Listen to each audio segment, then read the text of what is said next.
यह बहुत बड़ी और बहुत खास है। दरअसल रूस ने भारत की एक पेशकश को ठुकरा दिया है। पेशकश भारत की सुरक्षा से जुड़ी थी। रूस पाकिस्तान को अपनी शक्तिशाली जेट इंजन देने वाला है।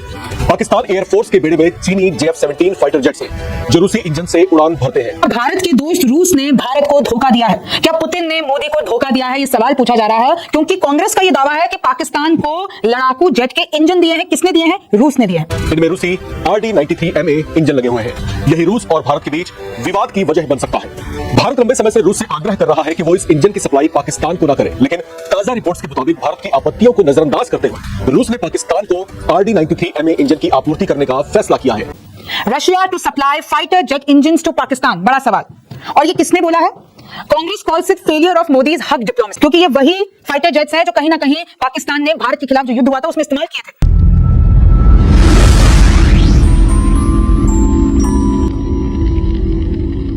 भारत के दोस्त रूस ने भारत को धोखा दिया है। क्या पुतिन ने मोदी को धोखा दिया है, ये सवाल पूछा जा रहा है, क्योंकि कांग्रेस का ये दावा है कि पाकिस्तान को लड़ाकू जेट के इंजन दिए हैं। किसने दिए हैं? रूस ने दिए हैं। अब ये पूरा मामला क्या है आप समझेंगे। नमस्ते, मेरा नाम रिमझिम जेठानी है और आप मेरा शो सरहद के पार का एपिसोड नंबर 53 देख रहे हैं। और सबसे पहले आप ये खबर देखिए, Russia to supply fighter jet engines to Pakistan, बड़ा सवाल। और ये किसने बोला है? Congress calls it failure of Modi's hug diplomacy. तो जयराम रमेश जो कि कांग्रेस के लीडर हैं, उन्होंने इस मुद्दे को उठाया और उन्होंने किसी पर्टिकुलर एक न्यूज को निशाना बनाते हुए, यानी उसको रिपोस्ट करते हुए ये बात कही कि भाई जो भारत का मित्र रशिया है वो अब पाकिस्तान को फाइटर जेट्स के इंजन दे रहा है, यानी कि एक तरीके से भारत के खिलाफ जा रहा है, भारत को धोखा दे रहा है। कांग्रेस ने कहा कि भाई ये तो मोदी सरकार का फेलियर है, यानी मोदी को खुद पर्सनली बोला कि वो जो सबसे जाके गले मिलते हैं, जो उनकी हग करने वाली डिप्लोमेसी है, वो फेल हो गई। Congress demands answers from BJP government and Russia as Russia reportedly agrees to supply advanced fighter jet engines to Pakistan.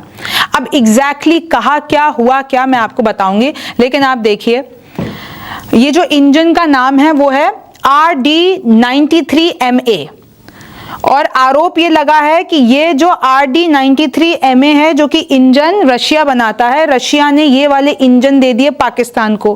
किसके लिए? पाकिस्तान के पास जो Chinese made JF-17 fighter jets हैं जो कि बहुत एडवांस है, उसमें जो इंजन लगता है RD-93MA वो रशिया ने पाकिस्तान को दे दिए। ये बहुत बड़ा आरोप है। एक तरीके से रशिया का इन्वॉल्वमेंट हो गया पाकिस्तान के साथ, क्योंकि ये वही फाइटर जेट्स हैं जो कहीं ना कहीं पाकिस्तान ने भारत के खिलाफ जो युद्ध हुआ था उसमें इस्तेमाल किए थे।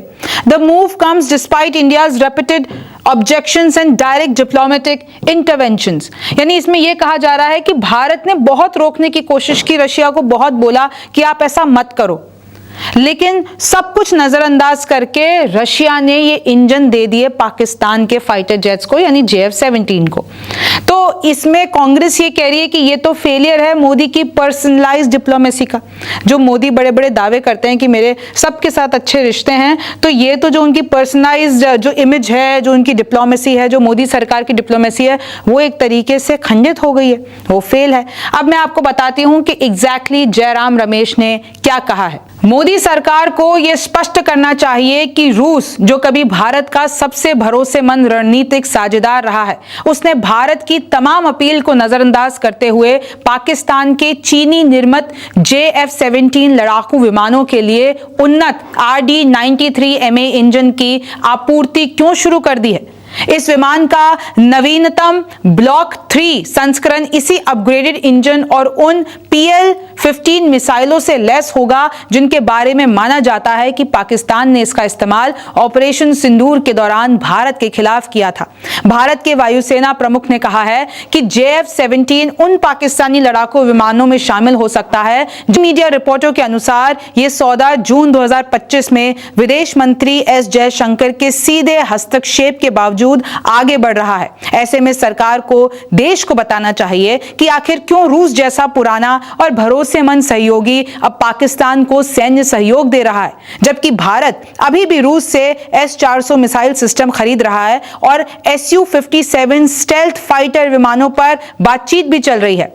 फिर जयराम रमेश ने आगे कहा कि यह घटनाक्रम प्रधानमंत्री मोदी की उस व्यक्तिगत कूटनीति की एक और नाकामी को उजागर करता है जो राष्ट्रीय हितों से अधिक छवि निर्माण और वैश्विक तमाशे को प्राथमिकता देती रही है। वर्षों से चले आ रहे हाई प्रोफाइल शिखर सम्मेलन, सुनियोजित फोटो के अवसर और विश्व मंच पर दिखावे के बावजूद कोई ठोस परिणाम सामने नहीं आए हैं। भारत अब तक पाकिस्तान को कूटनीतिक रूप से अलग थलग करने में नाकाम रहा है। इसके बजाय पाकिस्तान का शीर्ष नेतृत्व, जिसमें उसका सेना प्रमुख फील्ड मार्शल असीम मुनीर भी शामिल है, जिसे पहलगाम हमले का सूत्रधार माना जाता है, आज राष्ट्रपति डोनाल्ड ट्रंप द्वारा सम्मान पा रहा है। पाकिस्तान को राष्ट्रपति व्लादिमीर पुतिन द्वारा हथियार मुहैया कराए जा रहे हैं, जबकि ऑपरेशन सिंदूर के दौरान उसे चीन का पूरा समर्थन प्राप्त था। तो देखा आपने कि किस तरीके से जयराम रमेश ने बड़े आरोप लगाए और उसके बाद ये जो आप तस्वीर देख रहे हैं वो वही इंजन है जिसके बारे में बात हो रही है और जिन फाइटर जेट्स की बात हो रही है वो आपको यहां पर दिखेगा। भारत और रूस के बीच संबंधों की मिसाल दी जा सकती है। ये वही रूस है जिससे भारत ने मित्रता उस समय भी नहीं तोड़ी जब अमेरिकी राष्ट्रपति डोनाल्ड ट्रंप ने भारत पर इन संबंधों के कारण मोटा टैरिफ लगा दिया था। क्या वही रूस और वही रूसी राष्ट्रपति पुतिन भारत के साथ डबल गेम खेल रहे हैं? अब ये सवाल उठाए जा रहे हैं। वजह बहुत बड़ी और बहुत खास है। दरअसल रूस ने भारत की एक पेशकश को ठुकरा दिया है।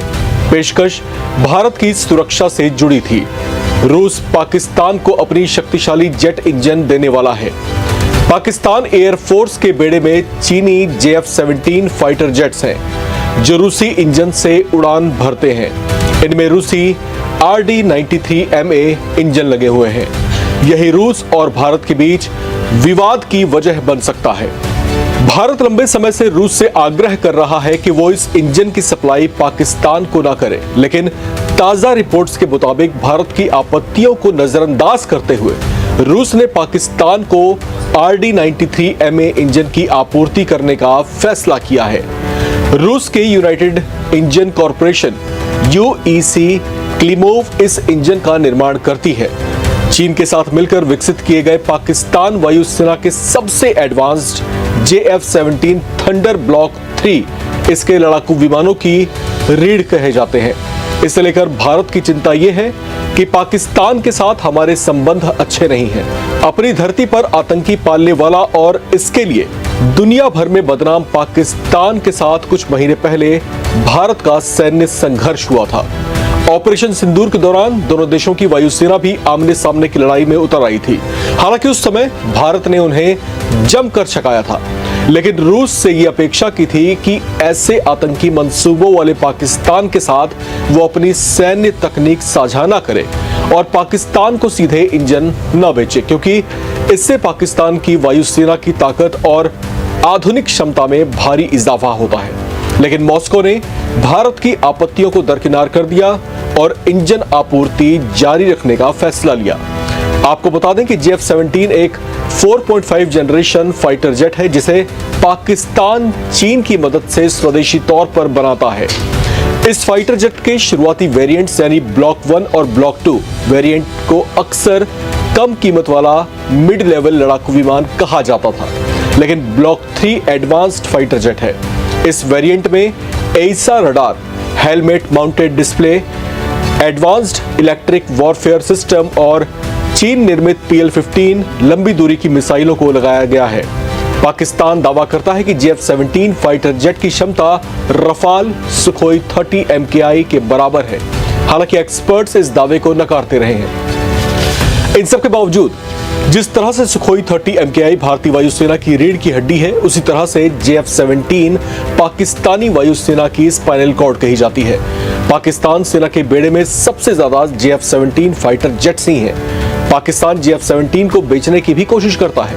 माना जा रहा है कि रूस के ताकतवर RD-93MA इंजन के साथ JF-17 बाजार में और ज्यादा मजबूती से सामने आएगा। डिफेंस सिक्योरिटी एशिया की रिपोर्ट में दावा किया गया है कि RD-93MA इंजन GF-17 ब्लॉक 3 के लिए गेम चेंजर साबित हो सकती है। यह इंजन पुराने RD-93 की तुलना में ज्यादा थ्रस्ट, बेहतर इंजन क्षमता, लंबी सेवा अवधि और उच्च तापीय सहनशीलता प्रदान करता है। इन तकनीक सुधारों से न केवल विमान भारी पेलोड ले जा सकता है बल्कि ज्यादा फुर्तीला भी हो जाएगा।